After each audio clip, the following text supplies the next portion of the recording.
ಇದ್ರು ಸರ್. ಕೇಂದ್ರದ ಒಬ್ಬ ಮಂತ್ರಿ ಆಯ್ತು, ಸೀನಿಯರ್ ಲೀಡರ್. ನಾಚಿಕೆ ಬರ್ತೈತೆ, ನಕಲಿ ಎನ್ಕೌಂಟ್ರು ಇದೆಲ್ಲ ಮಾಡೋದೇ ಈ ಯುಗನ ಆಯ್ತು. ಅವರು ಇನ್ನು ಗುಜರಾತ್ನಾಗಿದ್ದಾಗ ಕಾಣಿಸ್ತೈತೆ. ಗುಜರಾತ್ನಾಗ ಅಮಿತ್ ಶಾ ಅವರು ಮಾಡಿದ್ರಲ್ಲ, ಅವಾಗ ಅವ್ರಿಗೆ ಗಡಿಪಾರ ಅದಲ್ಲ, ಇನ್ನ ಆ ಮೈಂಡ್ ಸೆಟ್ನ್ಯಾಗ ಅದರ ಬಿಜೆಪಿ ಅಂತ ನಮಗನ್ಸುತ್ತೆ. ನಮ್ಮ ರಾಜ್ಯದೊಳಗ ಎನ್ಕೌಂಟ್ರು ಎಲ್ಲ ಕರ್ಕೊಂಡು ಹೋಗೋದು ಎಲ್ಲ ನೋಡಿ ಅವ್ರ ಮೇಲೆ ಕೇಸ್ ಆಗೈತೆ. ಪೊಲೀಸ್ ಒಂದು ಕೆಲಸ, ರಾಜ್ಯದೊಳಗ ಈ ದೇಶದೊಳಗ ನಂಬರ್ 1 ಪೊಲೀಸ್ ಅಂದ್ರೆ ಕರ್ನಾಟಕ ಪೊಲೀಸ್ ಅಂತ ಹೆಸರು. ಅಂತ ರಾಜ್ಯದಾಗಿದ್ದು ಇಲ್ಲಿಂದ ಆಯ್ಕೆ ಆಗಿ ಕರ್ನಾಟಕ ರಾಜ್ಯದಿಂದ ಆಯ್ಕೆ ಆಗಿ ಎನ್ಕೌಂಟರ್ ಅಂತ ಕೇಂದ್ರದ ಮಂತ್ರಿ ಹೇಳ್ತಾರಂದ್ರೆ ನಾಚಿಕೆ ಬರ್ತಿದೆ. ನಾಚಿಕೆ ಕೊಡಂತ ವಿರೋಧ ಪಕ್ಷದ ನಾಯಕರು ಎನ್ಕೌಂಟ್ರು, ಒಬ್ಬ ಮಾಜಿ ಮಂತ್ರಿ, ವಿಧಾನ ಪರಿಷತ್ ಸದಸ್ಯನ ಆ ರೀತಿ ಮಾಡಕ್ಕಾಗತ್ತೆ ಈ ರಾಜ್ಯದೊಳಗ? ಮತ್ ನಿಗೂಢ ಸ್ಥಾನ ಕರ್ಕೊಂಡು ಹೋಗೋದೇನು ಅವಶ್ಯಕತೆ ಇಲ್ಲ. ನಿಗೂಢ ಸ್ಥಾನ ಅನ್ನೋದಕ್ಕಿಂತನೂ ಅಲ್ಲೇ ಬೆಳಗಾವ್ ಅಧಿವೇಶನ ನಡೀತಾ ಇರೋದು ಯಾರು ಲಕ್ಷ್ಮೀ ಹೆಬ್ಬಾಳ್ಕರ್ ಕ್ಷೇತ್ರದೊಳಗನೆ. ಅವ್ರ ಕಾರ್ಯಕರ್ತರು ಇರ್ತಾರ, ಅವ್ರಿಗೆ ಆ ರೀತಿ ಉದ್ದಟತನದ ಮಾತನ್ನು ಮಾತಾಡಿ ಮಹಿಳೆಗೆ ಇದು ಬಳಕೆ ಮಾಡಂತ ಪದನ ಈ ರಾಜ್ಯದ ಹೆಣ್ಮಗಳಿಗೆ ಆ ರೀತಿ ಬಳಕೆ ಮಾಡಿದ ಮೇಲೆ ಸಹಜ ಕ್ಷೇತ್ರದೊಳಗ ಅವ್ರದೇ ಆದಂತ ಅಭಿಮಾನಿಗಳು ಇರ್ತಾರೆ, ಇರಾಗಲ್ಲ. ಇದಕ್ಕೆಲ್ಲ ಸಪೋರ್ಟ್ ಮಾಡಕತ್ತಾರಲ್ಲ, ಇಂಥ ಪದಕ್ಕ ಮಾತಾಡ್ಲಿ ಅಂತ ಸಪೋರ್ಟ್ ಮಾಡೋದು ಬಿಜೆಪಿ ಸಂಸ್ಕಾರ ಸಂಸ್ಕೃತಿ. ಇಂಥದಕ್ಕ ಈ ಭಾಷೆಗೆ ಸಪೋರ್ಟ್ ಮಾಡೋಂಥ ಪರಿಸ್ಥಿತಿ ಈಗ ಬಂದ್ಬಿಟ್ಟಿದೆ ಬಿಜೆಪಿ ಅವರು. ನೀವು ಸಪೋರ್ಟ್ ಮಾಡ್ಬೇಕು, ಸತ್ಯಾಸತ್ಯತೆಗೆ ಹಿಡ್ಕೊಂಡು ಸಪೋರ್ಟ್ ಮಾಡಿ. ರವಿ ಏನ್ ಮಾತಾಡಿದ್ರು, ಸಿಟಿ ರವಿ ಏನ್ ಮಾತಾಡಿದ್ರು ಸಪೋರ್ಟ್ ಮಾಡ್ತೀರಾ?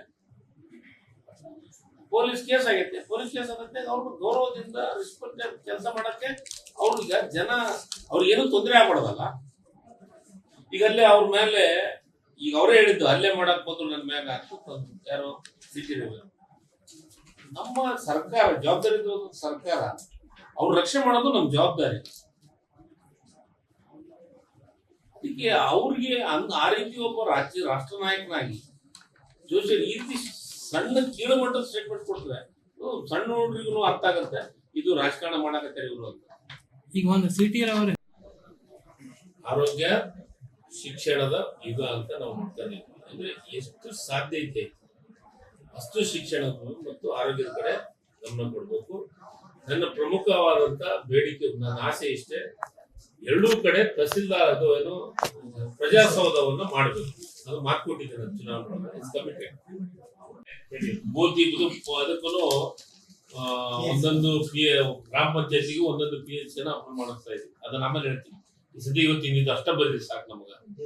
ಆಮೇಲೆ ಇವತ್ತ ತೇರಿನ ಮನೆಗೆ ಇವತ್ತು ಪೂಜೆ ಮಾಡಿವಿ. ಅದು 17,78,000 ಒಂದು.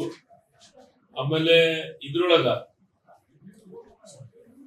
ದೇವಸ್ಥಾನದೊಳಗ ಒಳಗಡೆ ಆರ್ಚು ಮತ್ತು ಟಾಯ್ಲೆಟ್ ಮತ್ತು ಅದನ್ನೆಲ್ಲ ರಿಪೇರಿ ಮಾಡ್ಲಿಕ್ಕೆ 50 ಲಕ್ಷ ರೂಪಾಯಿ ದುಡ್ಡು ಎಸ್ಟಿಮೇಟ್ ಮಾಡಿಸಿದ್ವಿ. ಎಸ್ಟಿಮೇಟ್ ಒಳಗ KKD ದುಡ್ಡು ಅದಕ್ಕೆ 50 ಲಕ್ಷ ಕೊಟ್ಟಿದ್ದೀವಿ.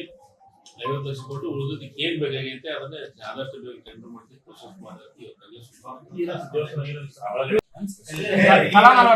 ಒಂದೊಂದು ಕ್ಷೇತ್ರಕ್ಕೆ 42 ಕೋಟಿ, ಒಂದೊಂದು ತಾಲೂಕಿಗೆ 42 ಕೋಟಿ, ಕನಕಗಿರಿ 42 ಕೋಟಿ, ಕಾಟಿಗೆ 42 ಕೋಟಿ ಹೋಗಲ್ಲ. ಆದ್ಮೇಲೆ ಪೂಜೆ ಮಾಡ್ತೀವಿ. ಇಷ್ಟು ಈ ಸದ್ಯ ಪ್ರಕ್ರಿಯೆ ಸ್ಟಾರ್ಟ್ ಮಾಡಿದ್ವಿ. ಪ್ರಜಾಸೌಧ ಈಗಾಗಲೇ ಟೆಂಡರ್ ಪ್ರಕ್ರಿಯೆ ಸ್ಟಾರ್ಟ್ ಆಗಿದೆ. ಅದು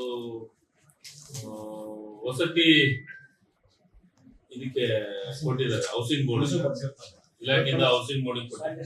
ಸಾಯಿಲ್ ಟೆಸ್ಟಿಂಗ್ ಬಂದಿದ್ದಾರೆ. ಅದನ್ನ ಈಗ next I think first second week, January second week third weak ಒಳಗೆ ಅದನ್ನ ಪೂಜೆ ಮಾಡ್ತೀವಿ.